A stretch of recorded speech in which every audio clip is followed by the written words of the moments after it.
This is not morning sickness.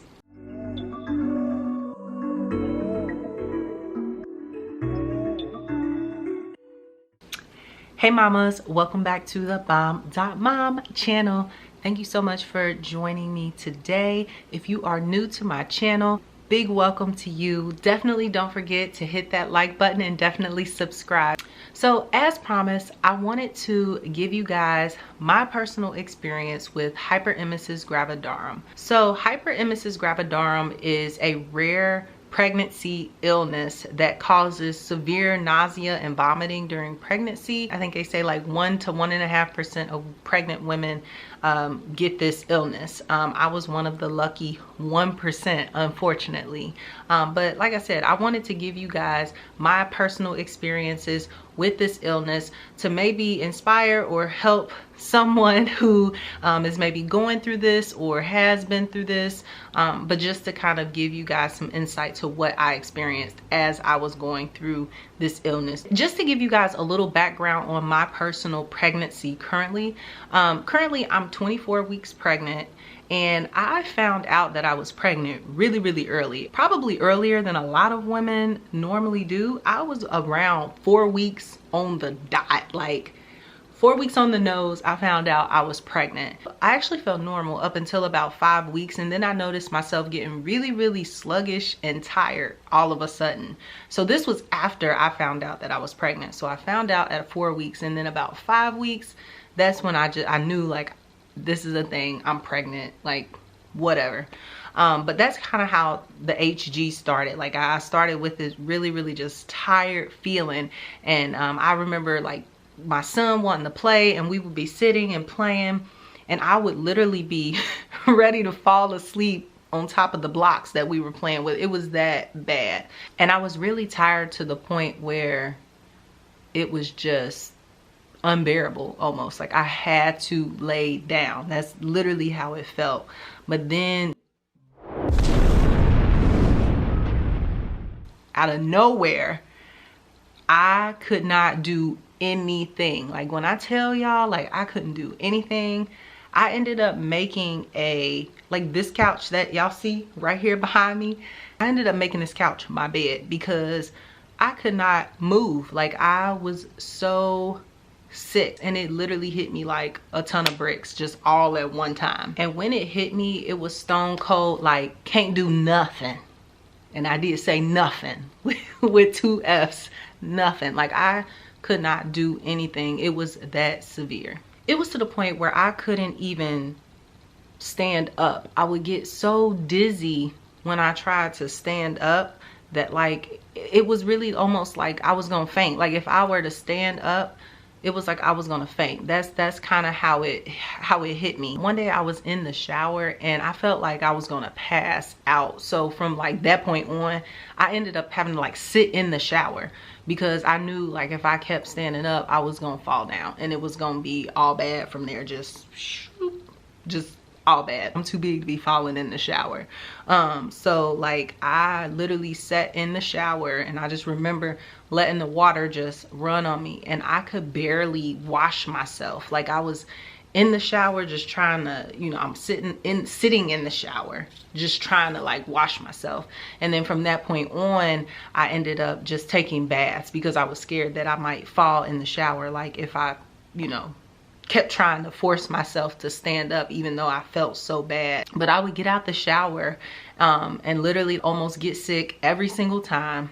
I would come lay back in my spot on the couch, and there were times I remember where I would literally have my towel wrapped around me and just lay on the chaise part of our couch and just go to sleep. Like I would get sick and then fall asleep wrapped up in my towel, like still a little damp and everything. It was real, y'all. I'm telling you, it was terrible. Like I'm laughing about it now because I'm past it, but in the same breath, like this is something that like I would not wish on my worst enemy, and that's just real. And I said that throughout this whole experience that I had with HG. Like it's just something that you can barely describe it because it's that almost that unbearable, and it's like you don't wish it on anybody because it's that bad. I was throwing up nonstop. The nausea was just consistent. Like, I was nauseous 24/7. The only time that I wasn't nauseous was when I was asleep. And that's, I think, a misconception about having hyperemesis.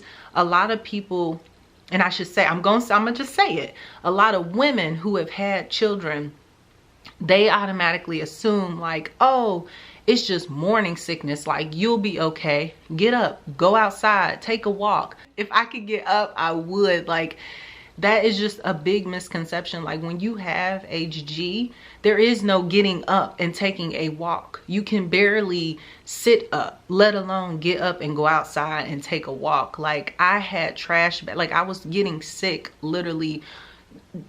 I can't even count. I lost count of how many times per day I got sick, but I was nauseous all day. It wasn't like I just, you know, I was walking around and I'm able to go outside and then I ate a little ice cream and it was like, oh, I feel a little nauseous. Oh, let me go get sick. No, baby, it's totally different than that. Like, it was consistent 24/7, nonstop, nausea and vomiting. Literally. And that's period. I got it constantly with like family members and things, just because they didn't understand. So they would constantly just tell me, you know, get up and try to walk and exercise, that'll help. And it's like, on a normal day, a normal time when I'm not pregnant and not sick, I'm a really active person. Like, I'm not a person to go to the gym and lift weights and do all that stuff, but I'm very hyper, for one. So I like to get out and go outside. And, you know, since coronavirus hit, a lot of things were closed. So like, I would take my son to the park and we would do little things in the house, and we would go outside and walk the loop and let him ride his bike. Like, all of that stuff, when I got sick, it ceased. So it's like, that's how you know. Like, I'm an active person. It's not like I'm lazy, like I just lay around the house all day. I don't. I get out, and like, for me to just drop down like that and just not be able to do anything, it was really, really frustrating. It was frustrating when family members would be telling me these things, and it's like, if I could, I really would, but I can't.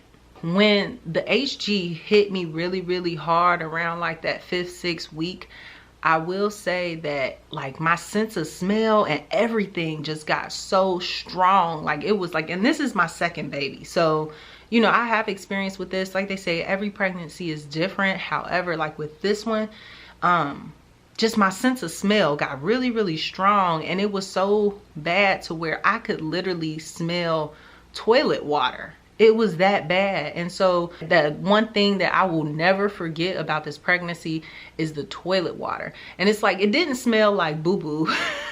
Excuse my language. I don't mean to like say that on here, but that's probably TMI. But it didn't like stink like poop or anything like that. It just, y'all know what toilet water smells like. Toilet water don't smell like water that you drink. Like, you're not gonna drink toilet water.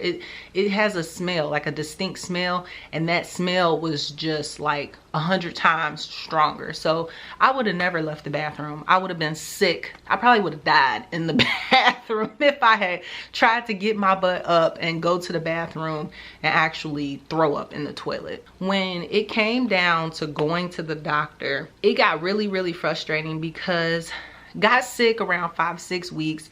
My first visit was at about 7 weeks, I believe, if I'm not mistaken. And by that time, obviously, I'm dying. Like, I'm super, super sick, can barely get up to do anything.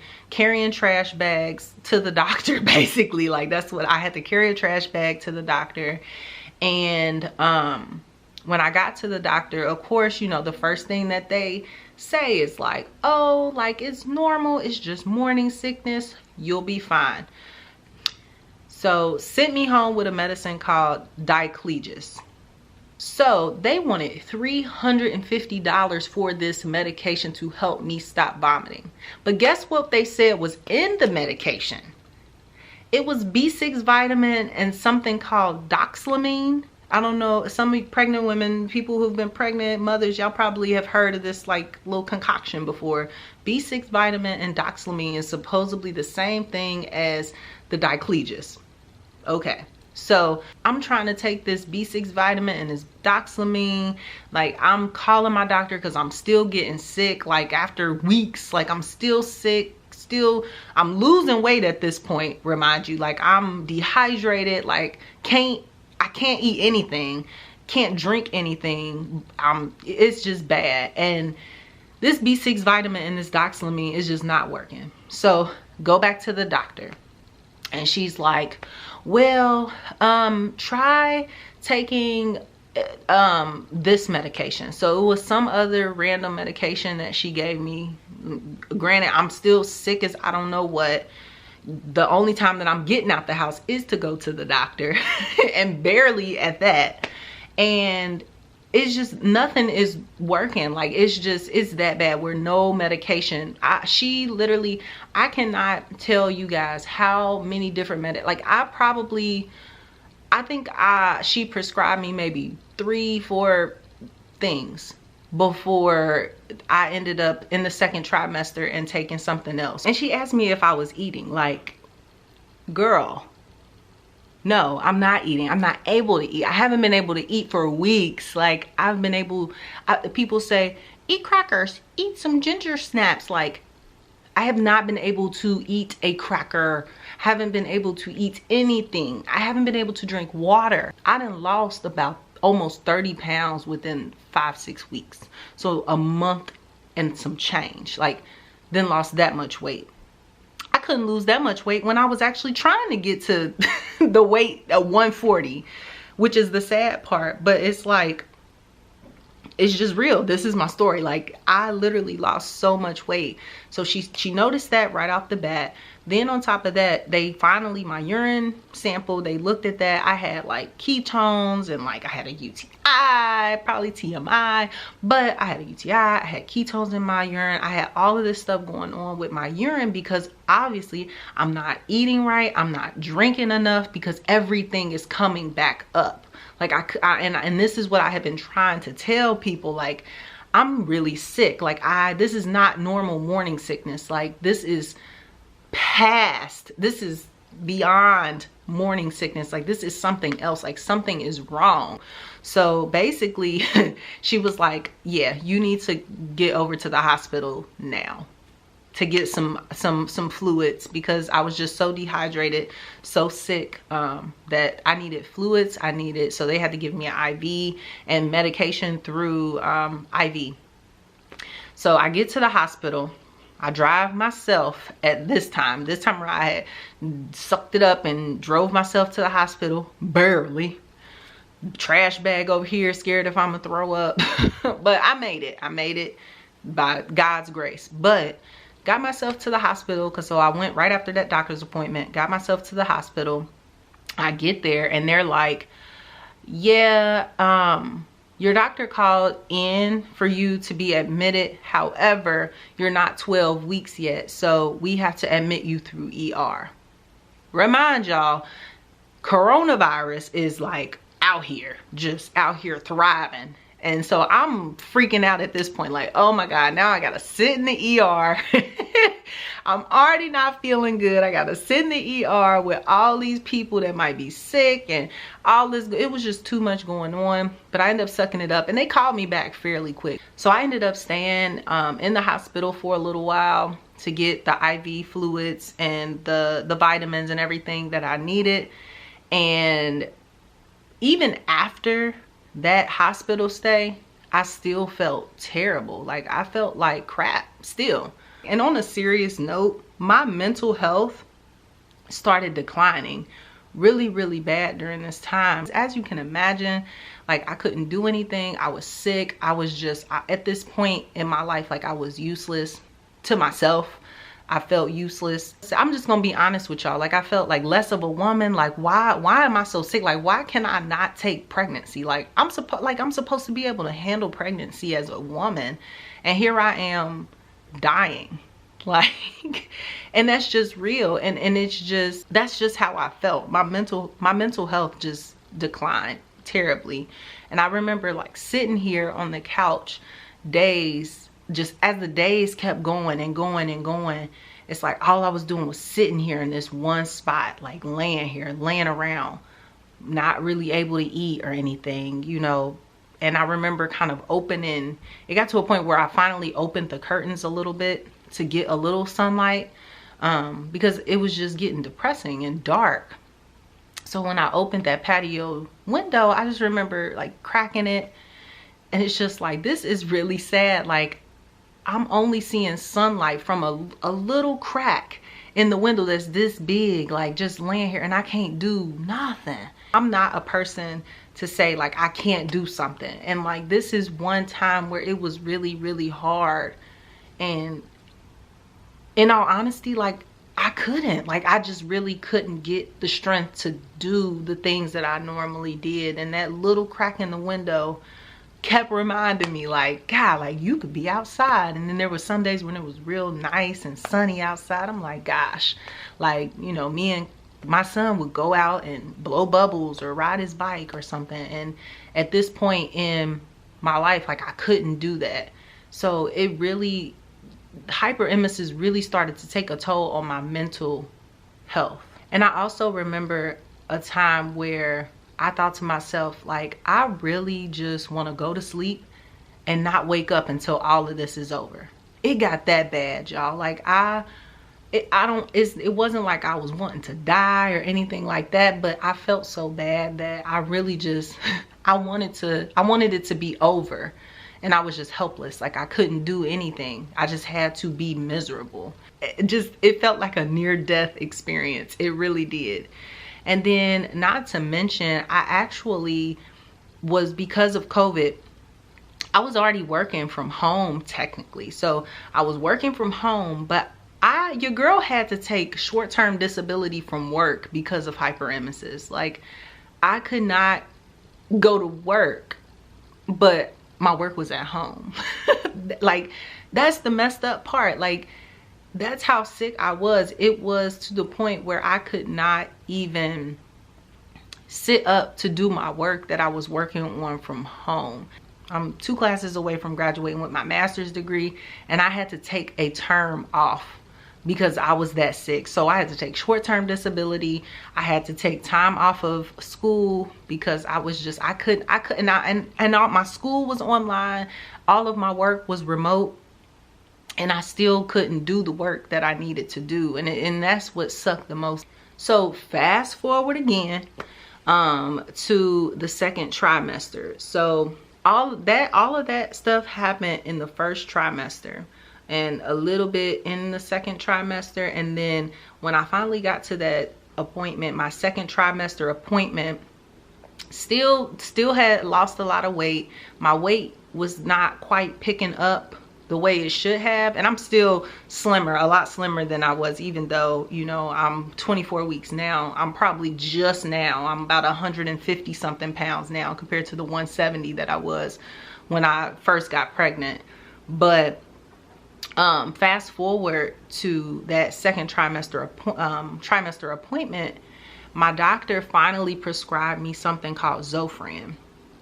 Now, I don't know if y'all are familiar with Zofran, but Zofran is a medication that is typically prescribed to cancer patients for chemo treatment. So the Zofran medication has been like a lifesaver for me, and it has helped me tremendously in the second trimester.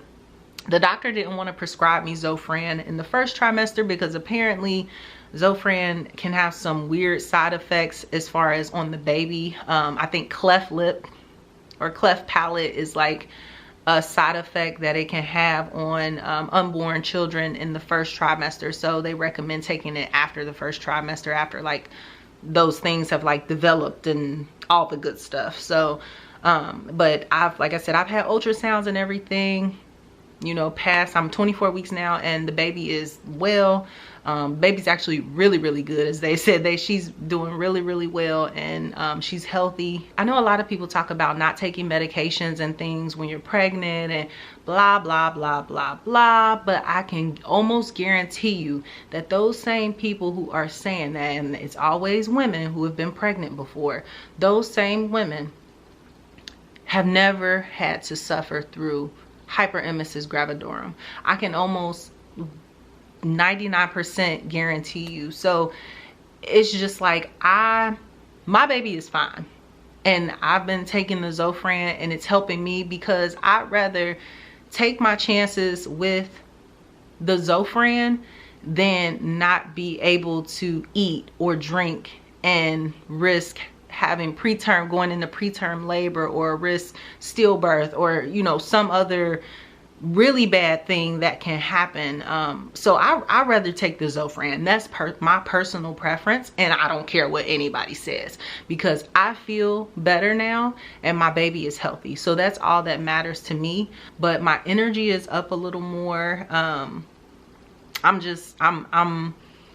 I feel more excited about being pregnant, because in the beginning, just going through hyperemesis, I started regretting being pregnant. It was just bad. And I'm thankful and I'm blessed to be here and be okay. And I'm happy that I can share my story, because I went off the grid for a while. So like a lot of my like family and friends that are on like social media platforms and things, a lot of them like, where you been all this time?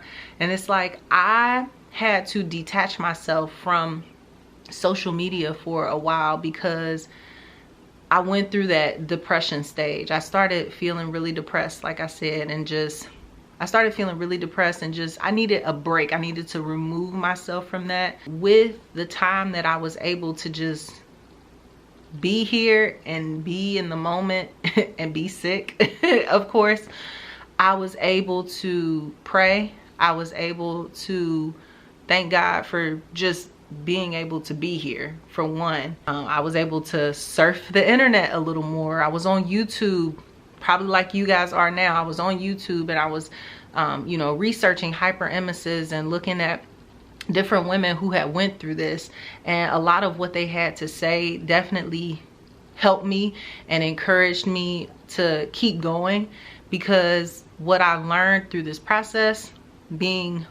coming from, you know, being really, really sick to now, I've really learned that that was just a moment in time.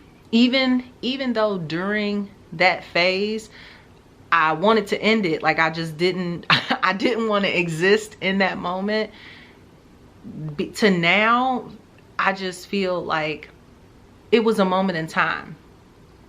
And even then, looking back at those YouTube videos and the Google and the blogs and all of those things that I researched when I was going through that, they all just encouraged me to keep going. They were strong encouragement pieces that just kept me going. Even though every day it was a struggle and it was hard, they really, really, really helped me. And I'm hoping that my video that I've posted here today has an impact on you, just like those YouTubers and bloggers that had that impact on me. So if you're watching this and you know somebody who is going through HG, the best advice that I can give you is to be present and be encouraging, because this is a very, very hard thing for women. I mean, pregnancy is already hard within itself, so you're mentally going through things, and then physically your body is just going through so much, and then you add hyperemesis on top of that. It's bad. So just be present, like just be there and be encouraging. And for my mamas that are going through it now, just know that it's a moment in time and this will pass. It really will. I promise you. Just keep going. Keep just going through it, because it will pass. You will be okay in the end. But thank you all for watching. Don't forget to hit that thumbs up button and definitely subscribe if you do like this channel. And as always, always, always, thank you guys for watching. Until next time. Bye.